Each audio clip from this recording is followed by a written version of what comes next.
Hello, welcome back to Joel Explores Tech. In today's video, I'm going to look at the monitor for my PC 6300. It has a over brightness issue, so I think the sub brightness control inside the set is tuned up a little too high. The brightness control on the bottom does work just fine, but you're able to see the rescan in the background. There is also an issue with the contrast knob on the other side from the brightness that is not functioning, so we'll take a look at that. In first looking into the issue with the monitor, I didn't see any other videos showing how to get into this particular monitor. So I wanted to document that, and we'll also be documenting the internal controls, as I wasn't able to find a schematic for this specific monitor on what the individual internal controls do. So we've got the monitor up on the bench here on a swivel so we can easily look at all sides. But taking a quick inspection of the sides and the back, there's no obvious entry points. If we tip the bottom up here, there are no screws or obvious ways to make entry. We do have the two potentiometers for contrast and brightness. We've got our combined power and video cable here. I believe this port here is for a different model that has separate power and video connections. On the bottom here, there are some screws. In my initial investigations, opening these just gives you access to the swivel mechanism, but still not an obvious way to get into the monitor itself. With the monitor placed on its side, we can see there are two tabs, or tab openings, on the bottom of the monitor. And there are some sort of levered pieces of the black front bezel that are accessible through those bottom openings. And I found that if you put a little forward pressure on the bezel while pressing those tabs forward,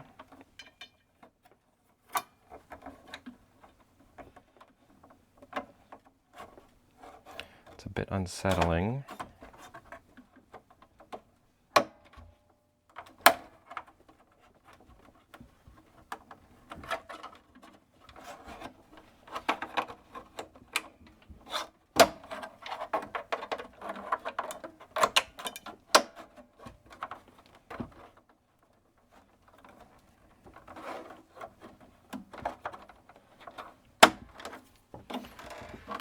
There we have it loose. A little tricky on that plastic there. Hoping that doesn't break over time. And there we have the front bezel.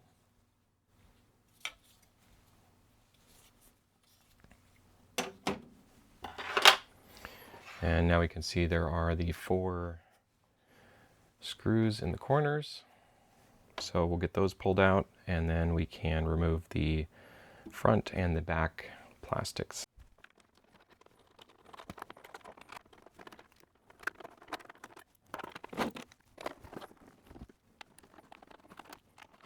All right, so now we can get the front bezel off.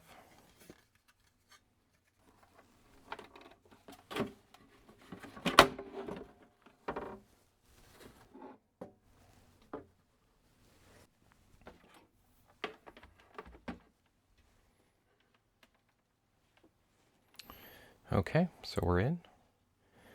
We can see we have a number of controls we have access to that were not accessible through the back. We have our flyback. Looks like probably some screen and focus controls maybe. There's a fuse over in this corner. Looks like the brand is a Orion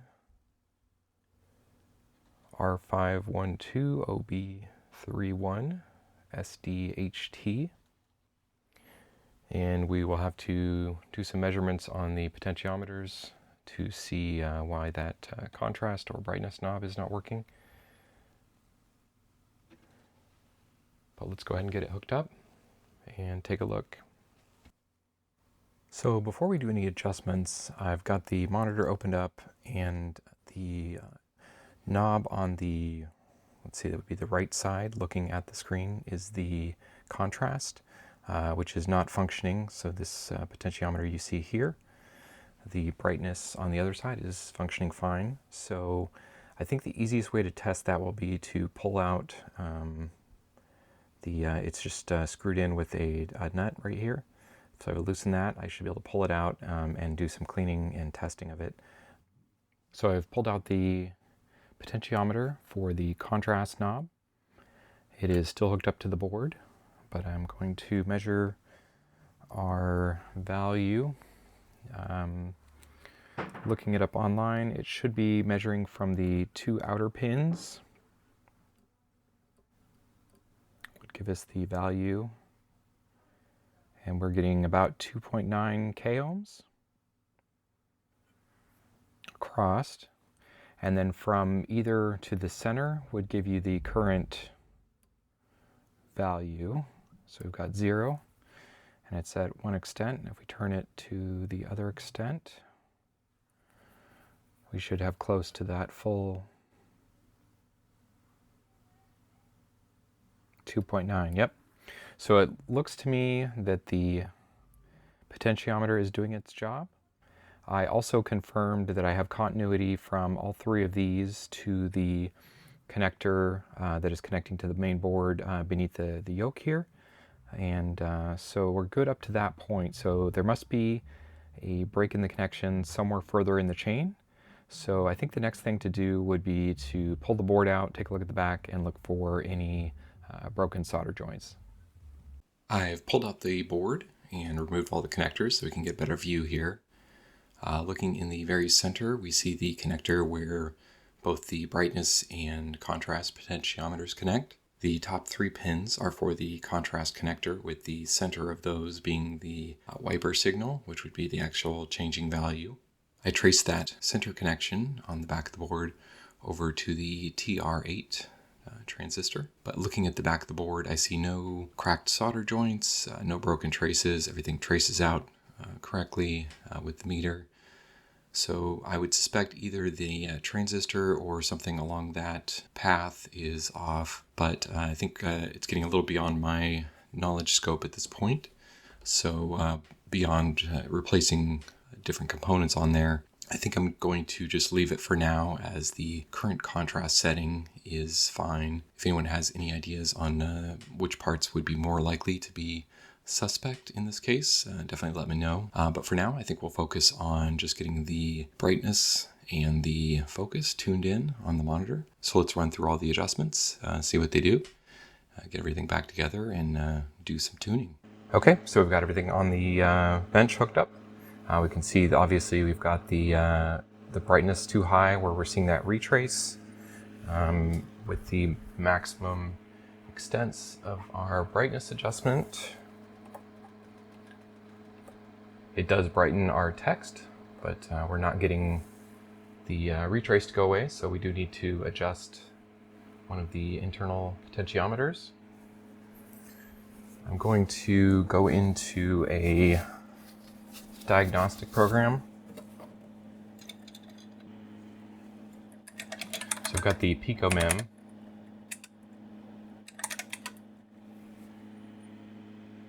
And I want to enable the keyboard commands for the PicoMem card. That will let me select a floppy image.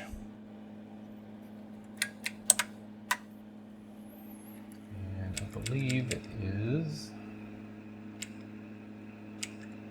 I'm reading this off of a screen, filming on the webcam here, so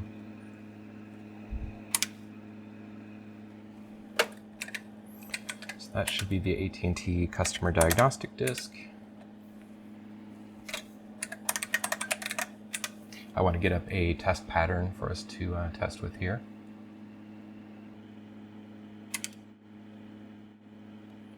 Okay, so this is what I wanted to get to, the test pattern. We can see, I think it looks pretty good in the middle here. Our squares But we do see the retrace, so I think this would be a good adjustment pattern to get for getting everything all lined up. So just for safety, let me get these gloves on. Again, the standard warning of obviously working inside of CRTs can be dangerous if you don't know where the danger points are. Definitely read up and learn before you attempt anything like this. So let's go ahead and run through and just see what the various potentiometers are, because I couldn't find these online.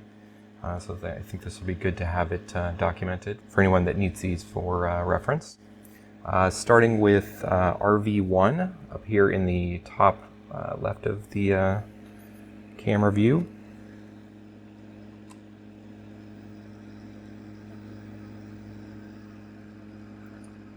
Okay, that looks to be a kind of squash and stretch adjustment. I'm going to call that about good as far as, because we have to go off the center. So even though like on the edges, you know, we have a little more rectangular, we'll have to see. I don't think there's a kind of horizontal linearity adjustment necessarily, but I think as far as the center of the screen, that looks pretty good as far as our circle there. Okay, so I think that looks good as far as RV1. And then I'm just going to run across the backside here, starting with RV5.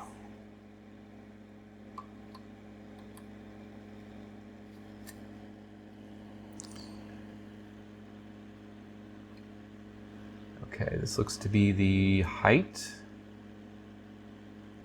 Looking good. The other thing I'll have to watch out for is the bezel. Just to show that really quick. That's obviously going to cover up a certain portion, so I'm going to make sure that I'm not putting anything too high or too low for where that's going to line up. It's a little hard to do on camera, but something like that. So next up we have RV4.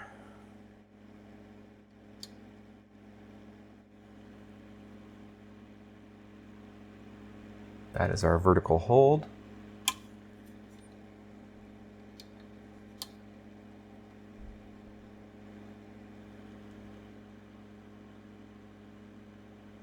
That looks good. And I'm not sure the difference. So this is labeled 220. This is 100K. This is a very thin potentiometer here. RV3. No, 2.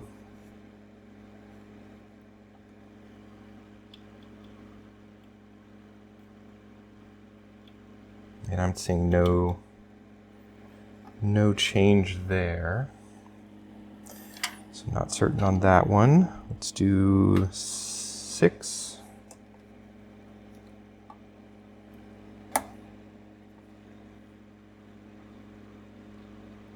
Okay, so this is our vertical linearity.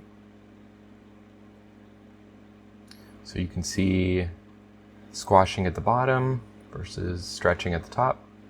So we want to balance those out. Let's say right about there looks even.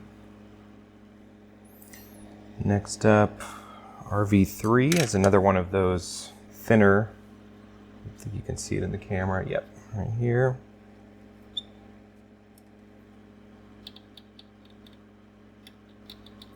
Again, I'm not seeing change, even looking directly at the screen. So I will put that back about where it was. Next up, there's a potentiometer directly under the neck board. Looks to be RV9.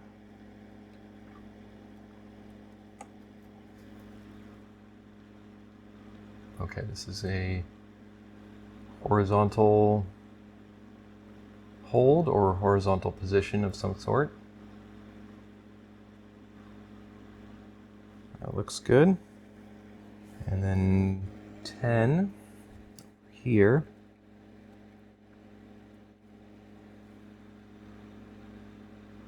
Okay, this is probably, this feels like a smoother positioning, so the other one may have been horizontal hold. And this RV10 is probably the position. So that about centered.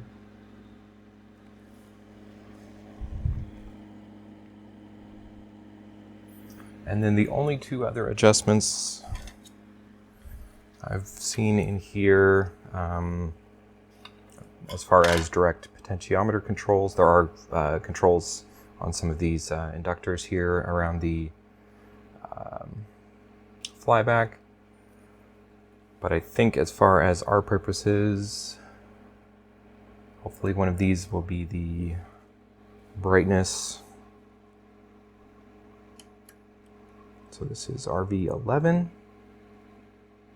Yeah, we're getting, yeah, that looks like, there we go.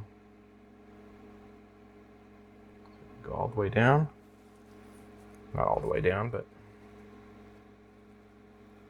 just enough that we're not getting the retrace.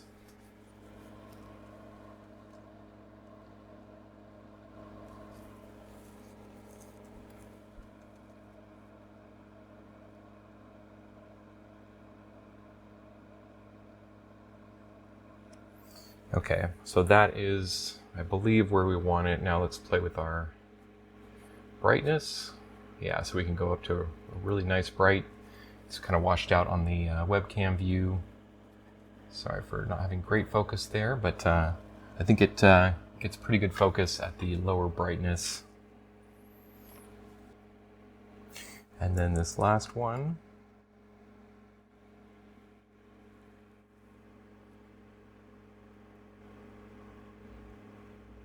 I think is a focus, but it's pretty subtle. We'll go with that. So I've got everything reassembled. We've got the monitor running, and I'm filming it here with the camera. Hopefully we're getting a good picture. I see a little bit of a rolling shutter there, but hopefully it won't be too bad. I might be able to get something at some point set up with the RGB to HDMI for capturing off the PC 6300, but for now we're going to just do the filming on the screen. I think it's looking really good. We've got our brightness now, where we can go from crazy bright to a good level there at sort of a medium setting. We see no retrace. Everything looks really crisp. There's a little bit of a rotation, very slightly, that I noticed once I put the bezel back on, but that would require adjusting the yoke on the neck, which I didn't want to do today. But I think we're still pretty good. You can see just very slightly along this edge that we have a little bit of a shift at the top. But other than that, I think it's looking great. So let's go ahead and try out a game.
So I think that just about wraps it up for this video. I think we made some good progress on getting rid of the raster and getting the screen tuned in a little bit more. I hope the details on how to open the front bezel and what the various potentiometers do on the inside is helpful to someone else that might have the same screen. I hope you enjoyed watching, and I'll see you next time.